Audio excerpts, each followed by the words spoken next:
며칠 전에 이제 그 스타벅스 얘기를 한 적이 있어요. 스타벅스 에서 컵을 갖고 가면 500 원을 돌려준다던 분이 계셨어. 그래서 500 원을 돌려준다고? 예. 나중에 우리 동네 컵 스타벅스는 망했어. 근데 알고 봤더니 500 원이 아니라 400 원이었나 봐. 예. 개인 컵을 쓰면 400 원을 깎아 준대요, 스타벅스. 아 그래. 아하. 환경을 생각하는 이들이 많아지면서 카페에서 지급되는 일회용 컵 대신 개인 컵을 가져와 커피는 음료로 받아 가는 경우가 늘었다. 아하. 이거 보니까 개인 컵 사용 시 400 원을 할인해 줬는데 기존 300 원 할인 혜택에서 100 원을 더 늘렸다. 아, 텀블러를 가져가면 깎아준다. 이건 안 되나?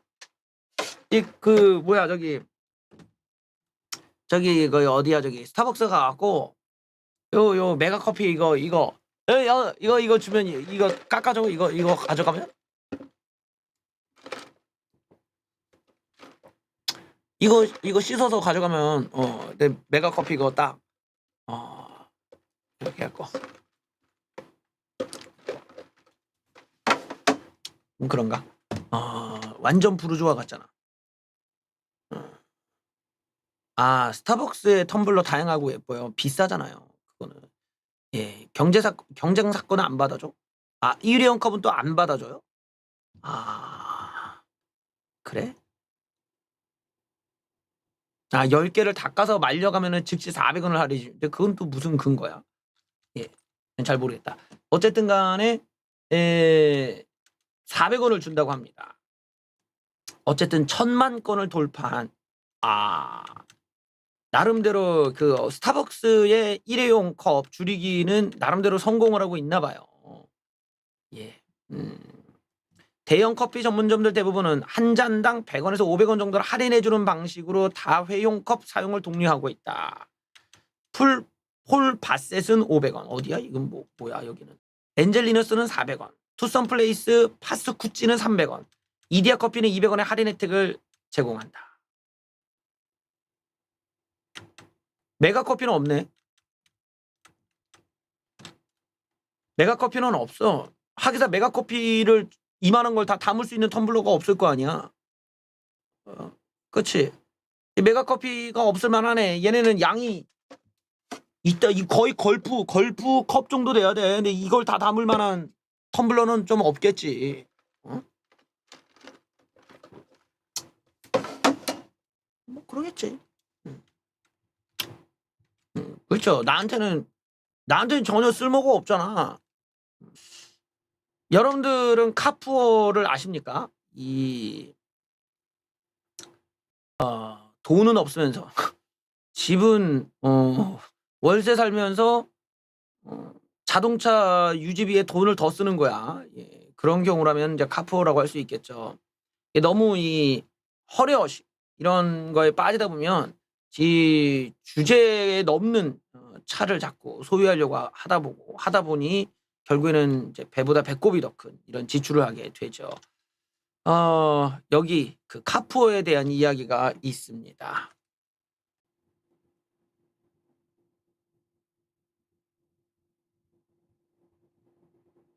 목소리 들립니까? 잘 들리십니까? 예.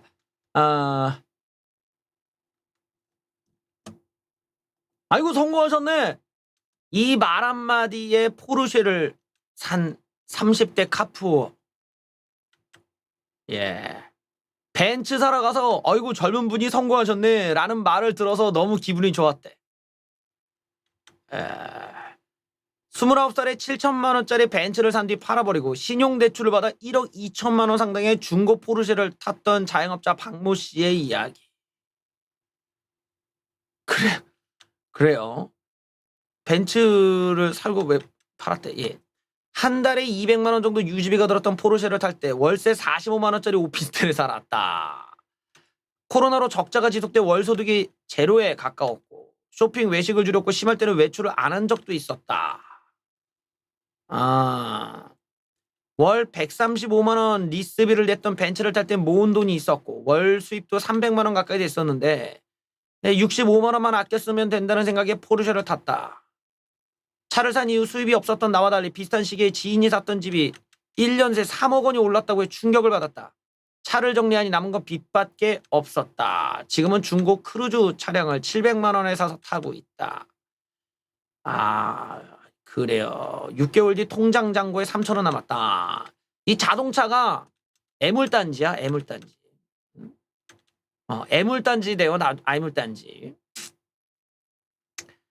2008년식 21살짜리 대학생이 15만 킬로미터를 달린 중고 BMW로 550만 원에 샀대. 야, 고등학교 때 원했던 차를 탄다는 기쁨에 본님만 열어보고 한 번 주행하고 바로 계약했다. 고장나면 고쳐서 타겠다는 생각이었는데 그때부터 카푸어의 일생이 시작됐다. 수리비, 기름값, 보험비까지 월 유지비만 60에서 100만 원 정도 들었다. 부모님한테 빌리고 아르바이트 하면서 충당했다. 6개월 만에 팔았다. 통장 잔고에 3천 원. 숨 쉬는 데만 110만 원. 연애를 포기했대. 이런 거는 뭐 돈이 있어도 연애를 가능했는지는 별도의 문제인데 말이죠. 예. 차량 유지를 위해 여자친구를 포기했다. 더 이상은 차에만 매달릴 수 없겠다. 3,100만 원짜리 미니 쿠퍼 차량을 산 직장인 현모 씨가 말인데 당시 모아둔 돈이 없어 7년 유예 할부를 했다. 3년 차쯤 됐을 때 이건 아니다 싶어서 은행 대출로 대환했고 5년으로 할부를 받아 지금은 3년 정도 남았다. 아니 이럴 거면 집을 사지 왜 차를 샀대? 한 달에 투잡을 뛰면서 250만 원 벌고 있다는 그는 차량 유지비는 월 80만 원 정도 나간다. 기름값만 10만 원이 올라 부담된다.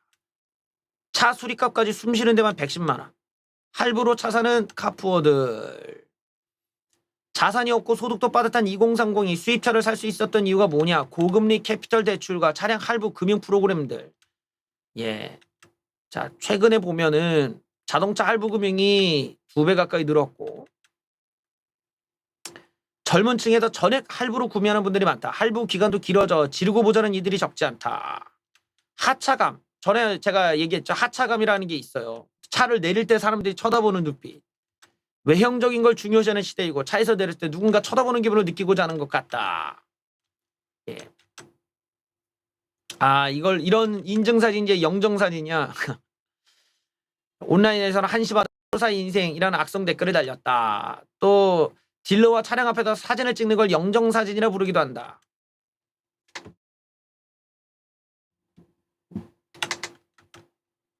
카푸어를 본인이 지향하는 가치에 투자하고 다른 곳에 소비를 줄이는 가치 소비로 바라보는 시각이 나오기도 한다. 자, 그래요.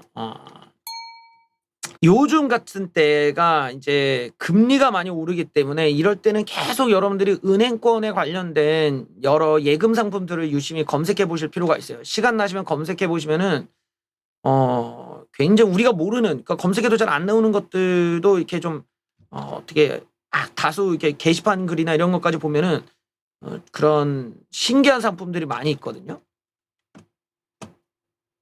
1억 원 이상의 예금은 3.8% 이자를 주는 은행이 나왔다고 합니다.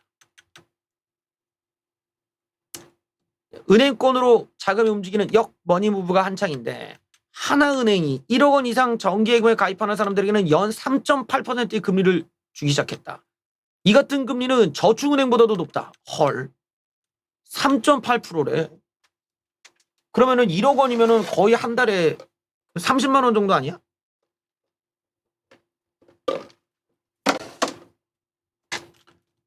세다 세. 1억 원 이상 신규 예금에 3.8% 금리를 적용하기 시작했다. 그래서 1년 만기 예금 최고금리보다 0.5포인트 높게 주고 다른 은행보다도 0.4포인트 많다. 저축은행도 많아봤자 3.6인데 그보다 더 크다. 3.8짜리가 있다는 소문을 듣고 2억 원짜리 해지하고 여기로 돈을 가져왔다. 이렇게 높은 이자를 받을 수 있다니. 3.8 금리에 1억 원을 예치하면 세후 321만 원을 받을 수 있다. 아, 좋네요. 이거 한번 나도 한번 노려볼까 좀. 이제까지 은행들이 금리를 더 얹어주는 특판들은 뭐 한동안 거래하지 않던 사람이나 신규 고객들 이런 사람들에게 주는 게 관행이었는데, 이번에 하나은행은 다른 금융기관에서 돈을 가져온 경우 특판 금리를 주는 게 특징이다. 그래요. 뭐 한 1억 정도는 여기다 한번 넣어두시는 것도 괜찮을 것 같은데. 예. 그러면서 대체로 지금 3.3% 이런 1년 만기 3%면은 약간 조금 이제 그 노려볼 만해. 대신에 금리가 인상이 추가적으로 됐을 때 금리 인상이 반영이 되는지는 꼭 알아둘 필요는 있겠죠. 봐둘 필요는 있겠지. 저게 3.8로 1년 동안 고정이다 이러면은 조금 생각을 해볼 필요가 있어요. 왜냐면 더 금리가 올라갈 수도 있는 거니까. 그러면 예금 금리가 저보다 더 높아질 수도 있기 때문에 조금 유심히 조금 그것까지 확인해 보실 필요는 있어요. 그 예금 금리가 같이 올라가는 거냐, 아니면 저 3.8로 1년 동안 고정이냐, 이런 거는 조금 확인해 볼 필요는 있겠지. 왜냐면은 더 금리는 올라갈 예정이니까. 네, 아주 파격적이네요. 예.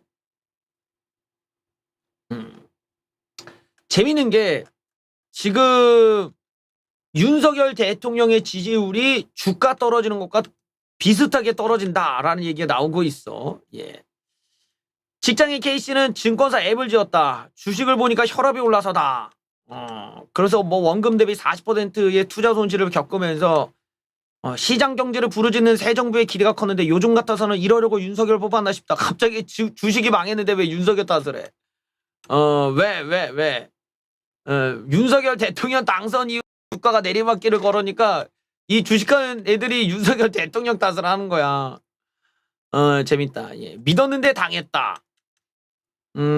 투자자들이 현 정부에 대해 가졌던 기대 심리가 부메랑으로 돌아오고 있다. 더 큰 실패로 부메랑이 돼서 돌아왔다는 건데, 예, 2020년쯤에 국내 증시가 올랐을 때 들어갔던 애들의 상당수가 2030 세대였다. 그리고 이들이 지난 대선 때 윤석열 후보의 그 후보를 열심히 지지했던 애들이고, 그러다 보니까 현재 주가 하락의 책임을 정부에 돌리는 측면이 크다. 예, 그래, 재밌네요. 당시 캠프 내부 경제 전문가들은 공매도는 현재로서 규제 강화가 어렵다고 판단했지만 표를 위해선 이 부분을 건드려야 된다는 의견 때문에 결국 공약을 발표했다. 이 공매도를 해달라는 거야, 공매도. 뭐 하여튼 뭐 세금도 인하하지 개인 투자자들은 뭐 시큰둥하다. 여기 보면 증권 거래세율을 낮추기로 했는데 100만 원 투자자가 내는 거래세가 고작 2,000원 선이기 때문에 몇백 원 아끼는 수준이다. 그래요. 재밌네요. 이게 그러니까 우리가 어떻게 보면은 그 경제 영역이라는 게 정말 공부도 많이 해야 되면 경험을 많이 해봐야 되거든. 경험도 해보고 부딪혀보고 실패도 해보고 뭐 이러면서 느는 거잖아. 그래야 시야가 늘어나고 아는 거니까. 근데 주식이라는 것도 이번에 뭐 상승기에 들어왔던 초짜들의 경우는 이런 하락이라는 걸 상상도 못 해본 거지. 근데 나처럼 자 비투족을 구제한다는 것 때문에 반발이 심했습니다. 예. 자, 이제 와서는 이제 다르게 지금 표현하고 있어요. 화들짝 놀란 거지. 국민의힘이 청년들의 재기를 위해 채무를 조정하기로 했는데 여기에 비투족, 인내서 투자하고 영혼까지 끌어모은 영끌족들은 제외하기로 했습니다. 그래요. 빨리 이런 얘기를 했으면 좋았을 텐데 이미 늦.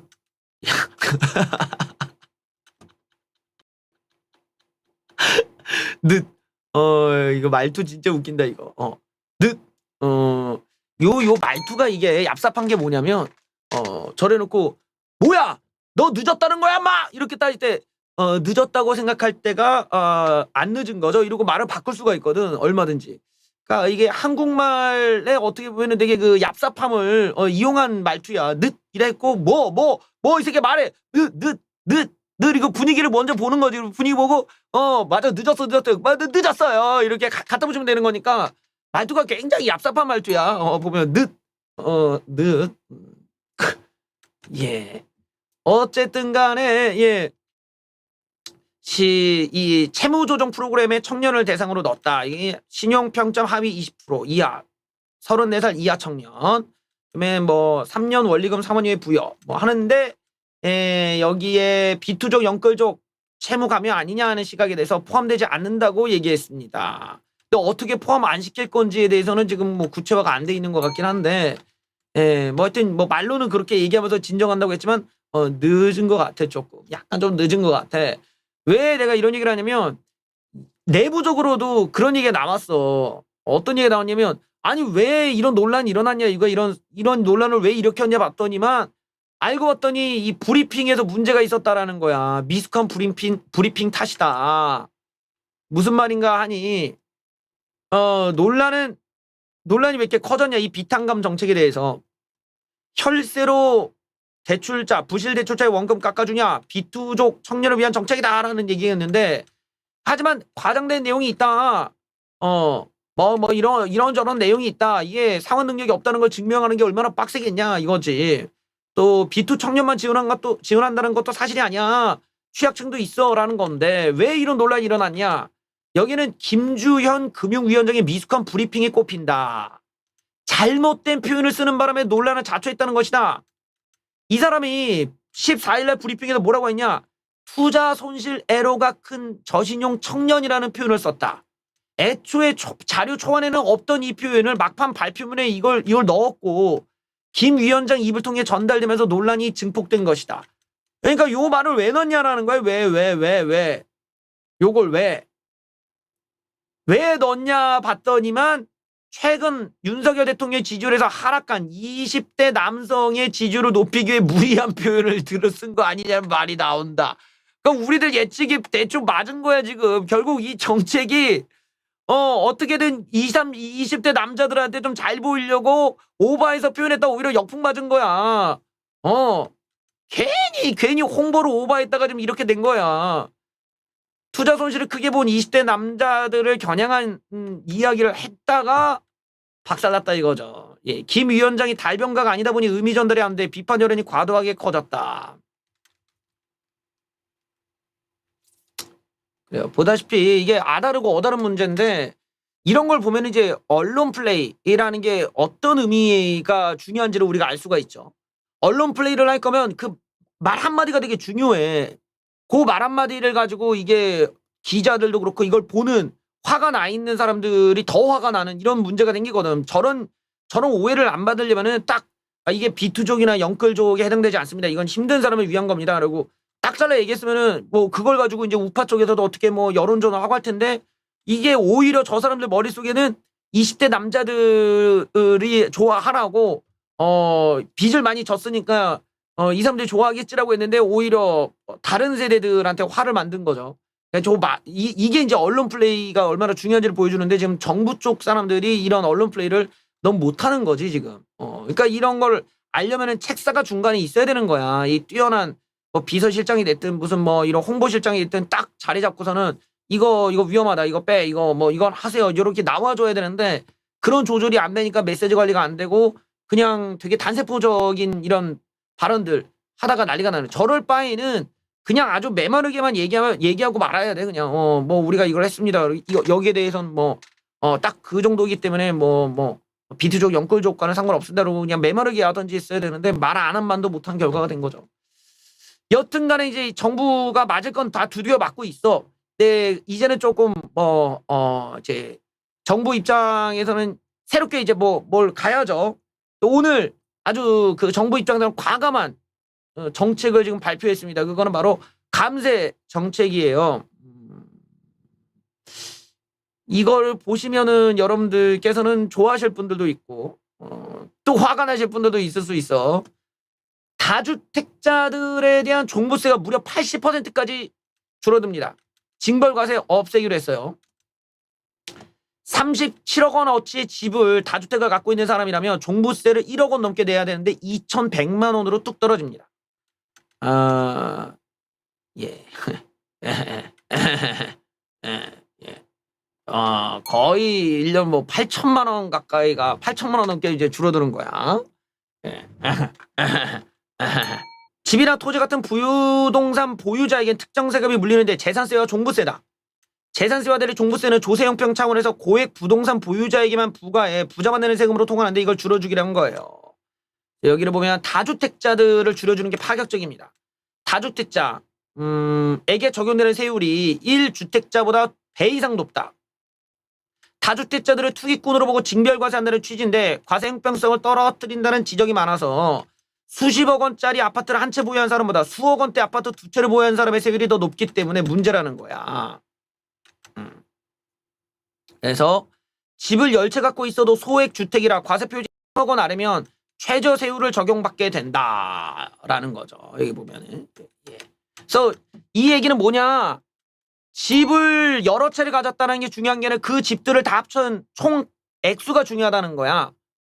그래서 20억 원짜리 한 집 있는 사람과 뭐 여러 개 집을 다 합쳐갖고 뭐 10억이 되는 사람과 이 세율이 이제 달라질 수 있다라는 거죠. 그래서 저렇게 되면은 다주택자들의 경우는 조금 이제 숨통을 튈 수가 있죠. 세금 부담에서 벗어나고 그 세금이 종부세가 너무 무서웠는데 종부세 위험에서 풀려나는 거예요, 지금. 그래서 단일 세율. 더 이상 이제 주택수랑은 상관없어요. 주택 총 액수가 중요해. 고가 주택 보유자일수록 혜택도 늘어나게 되고요. 자, 종부세 부담이 얼마나 줄어드는지 시뮬레이션 해봤더니만 서울과 대전에 집을 3채, 그래서 총 공시 가격이 37억 원어치를 보유한 A씨의 경우 현행대로라면 1억 3,200만 원의 종부세를 내야 됐다. 근데 이번에 바뀌는 거라면 2,100만 원만 내면 된다. 무려 84% 세수가 줄어든다. 그래요. 그러니까 어마어마한 거지. 이게 8천만 원 뭐야, 이게 얼마야? 1억 1,000만 원이 줄어드는 거잖아. 1억 1,000만 원은 거의 뭐야, 이거 어마어마한 액수거든. 그러니까 요런 게 무서워서 다주택자들이 어떻게 보면은 부동산을 빨리빨리 내놔야겠다라고 생각할 수가 있었던 거지. 이게 왜냐면 세금 부담이 너무 세니까 야, 차라리 빨리 내놓고 피해 있어야겠다 이렇게 생각할 수 있는데 무려 1억 원이나 아낀다면은 막말로 금리가 백날 오르든 말든 저 정도면은 뭐 거의 어마어마한 나름대로 수익을 거둔 거지, 따지고 보면. 예. 그렇죠. 자, 이 파격적인 지금 제도가 나왔어요. 이런 거는 여러 가지로 이제 우리 사회가 좀 어떻게 받아들일지는 조금 좀 봐야 돼. 이게 왜 그러냐면 이게 지금 부동산에 대한 여론이 부동산 가격이 떨어져야 된다고 하는 이런 그 분들도 계시고, 뭐 이제 부동산 가격이 너무 많이 올랐으니까 이거 조금 약간 부동산 떨어질 때까지만 좀 징벌을 좀 해주거나 이런 거 아니냐라는 생각을 가질 수가 있어. 이게 이제 액수가 너무 높아지니까 뭐 나도 뭐 집값이 거의 2배 이상 올랐는데 나는 내가 살면서 물론 뭐 집값이 올라봤자 뭐 여기 팔고 그때 뭐 가봤자 거기도 올랐으니 거의 또이또이야 뭐.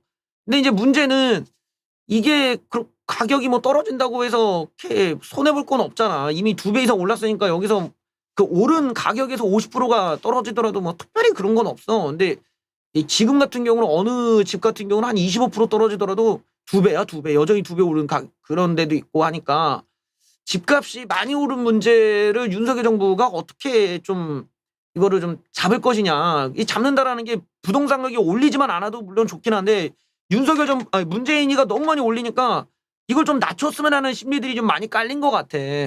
게다가 어차피 15억 원 이상의 집들은 대출을 안 받는 집들이니까 그거는 부자들의 영역이라면 15억 원 이하의 집들은 조금만 낮춰주면은 이제 좀 사람들이 선택권이 늘어날 수 있잖아요.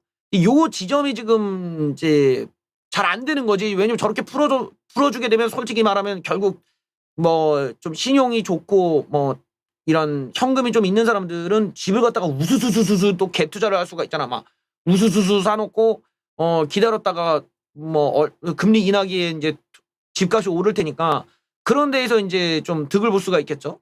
요런 것 때문에 여론이 어떻게 갈지는 좀 지켜봐야 된다. 이게 우리가 원론적으로는 이 문재인이가 했던 저런 징벌적 과세에 대해서 물론 바꿔가야 되는데 지금의 부동산 여론이 너무 안 좋은 상황에서 이게 이제 과연 여론이 좋게 나오려나 이런 건 좀 봐야 될 것 같아요.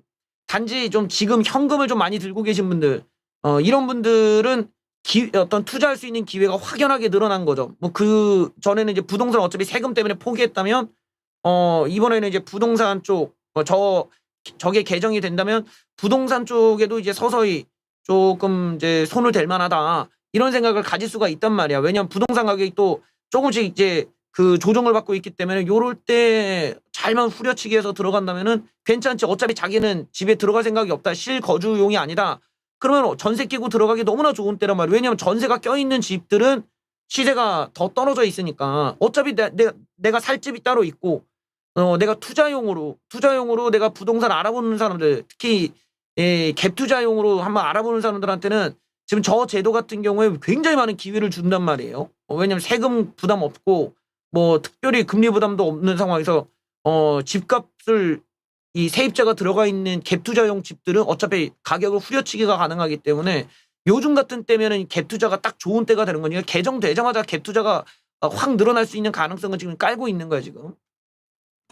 어쨌든 이게 여러 가지 또 그것뿐만 아니라 법인세도 인하하고 여러 개 인하 계획들이 오늘 동시다발적으로 나왔어요. 일단은 민주당에서는 안 해줄 거라고 좀 버티기 들어가는데 이건 역시 이제 쉽지 않을 것 같습니다. 자, 법인세를 갖다가 25% 22로 인하, 22도 높다. 예. 그런데 인하하는 개정안을 발표했는데 민주당에서는 벌써부터 재벌과 부자 감세다라고 반발하고 있습니다. 법인세율 예.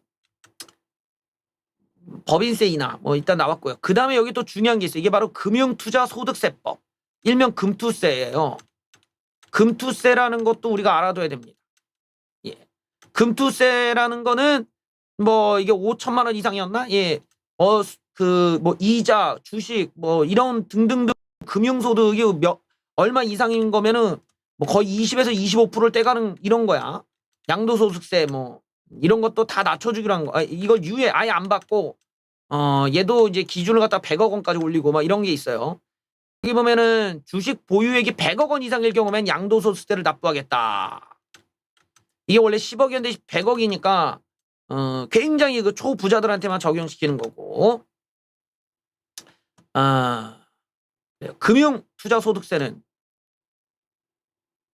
문제는 이제 이런 거죠. 여기에 논란은 당연히 이제 세수 감소가 13조나 발생을 하고 현 정부가 강조하는 건정 재정 기조와 좀 반대로 간다. 왜냐하면 재정이 좀 악화될 수 있는 거 아니냐. 또 이 서민과 중산층에 들어가는 감세 혜택이 너무 적은 거 아니냐라는 지적도 있고 일단 지금 인플레이션이 발생할 때는 감세하는 타이밍은 아니다.